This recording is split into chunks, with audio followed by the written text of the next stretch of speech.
歡迎大家嚟到小窮仔頻道。今日係2026年8月23日星期日。以下由我小窮仔朋友仔小窮美同大家睇下啲有趣新聞。新聞來自星島日報頭條。我哋睇下新聞標題：96歲科學家高調徵婚求真愛，以約會多人揭超猛背景。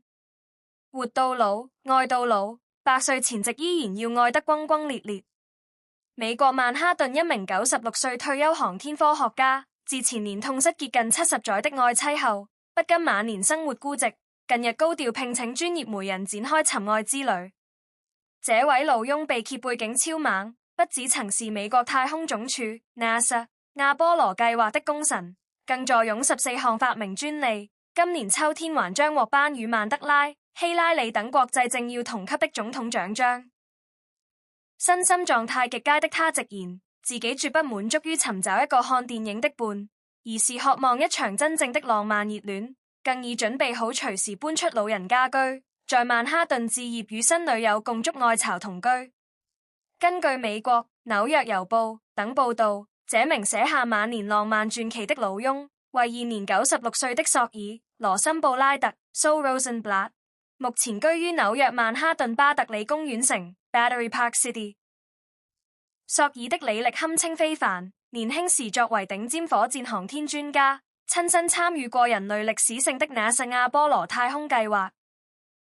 在漫長的科研生涯中，他更憑藉個人智慧獨自研發並擁有高達14項科學發明專利。為了尋找人生最後的愛情，索爾日前特別聘請了紐約知名專業媒人布麗基·韋爾 （Bridget Weil）。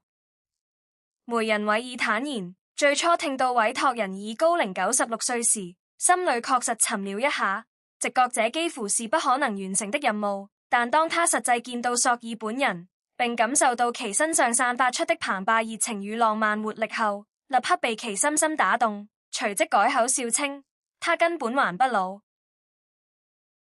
我哋又嚟睇下呢則新聞。新聞來自星島日報頭條。我哋睇下新聞標題：科技發達，人類最長可活到幾歲？最新研究，極限627歲。在科技日新月異下，人類究竟能活多久？俄羅斯科研團隊最新研究揭開人類壽命的終極極限，指出，即使未來醫療技術發展到能夠治癒癌症、延緩老化，甚至克服幾乎所有已知的老化機制，人類依然無法實現長生不老。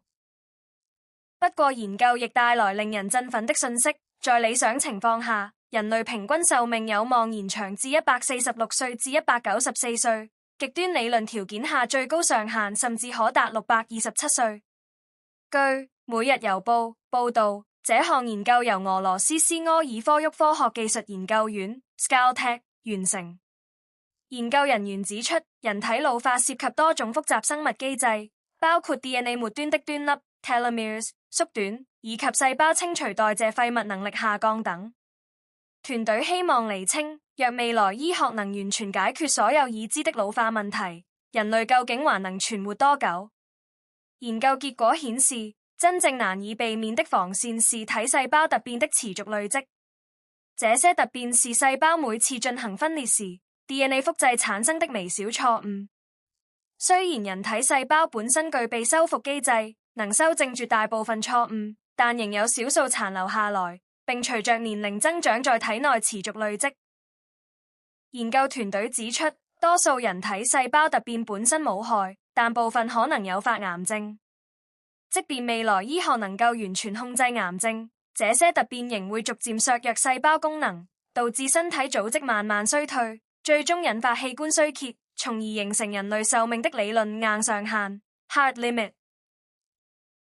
我哋又嚟睇下呢則新聞。新聞來自星島日報頭條。我哋睇下新聞標題：印度奇女子11年不剪髮2.715米秀髮破世界紀錄，每日花數小時梳頭。可以想象，一個人的頭髮竟比小巨人姚明的身高還要長嗎？印度女子達里亞爾 Renu Dalal 擁有一頭長達2.715米的烏黑秀髮，近日獲健力士世界紀錄認證為在世頭髮最長女子。較身高2.29米的姚明還要長42.5厘米。達里亞爾表示，他自2015年起便沒有剪過頭髮，至今已留髮約11年。他坦言，打理如此長髮絕非易事，每次洗髮及梳理都要花上數小時，背後除了愛美，更需要超乎常人的耐性和毅力。據健力士世界紀錄公布，達里亞爾今年4月在印度北部北亞堪德邦哈德瓦尼 Haldwani 接受正式量度，頭髮長達271.5厘米，即約8尺10寸，成功刷新在世頭髮最長女子紀錄。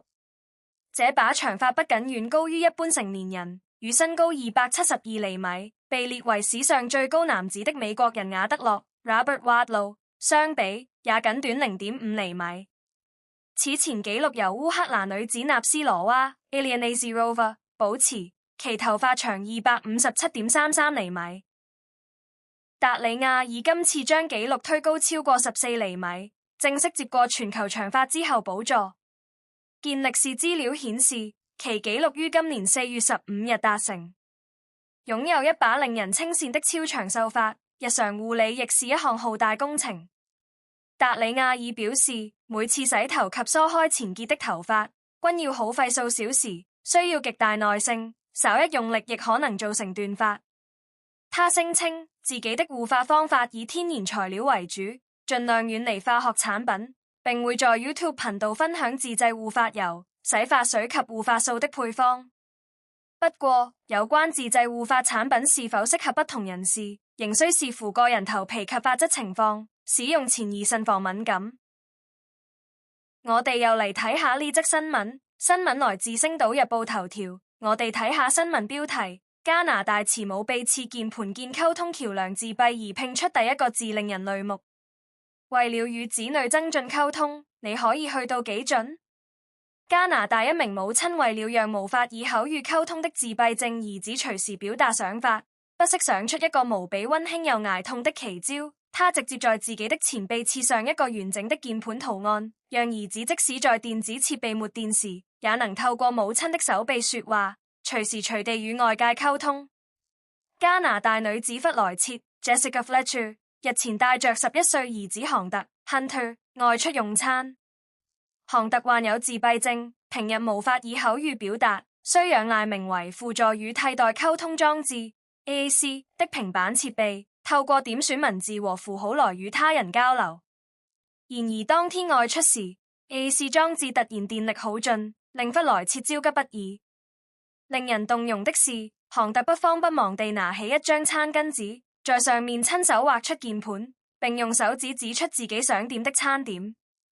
這一幕深深觸動了弗萊切，讓他意識到不能讓兒子的溝通管道完全依賴電子科技，決定為他打造一個永遠不會沒電的備用溝通工具。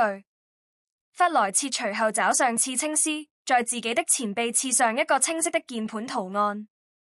除了26個英文字母外，刺青上還特別加入了笑臉、哭臉以及寫着「我愛你」的快捷按鍵。當他首次向杭特展示這個驚喜時，杭特隨即在媽媽手臂上興奮地輸入，而打出的第一個詞語正是媽媽、媽媽，讓弗萊切當場感動落淚。唔知道大家對於以上知己新聞有咩睇法呢？歡迎留言俾我，記得訂閱小窮仔頻道，下次見。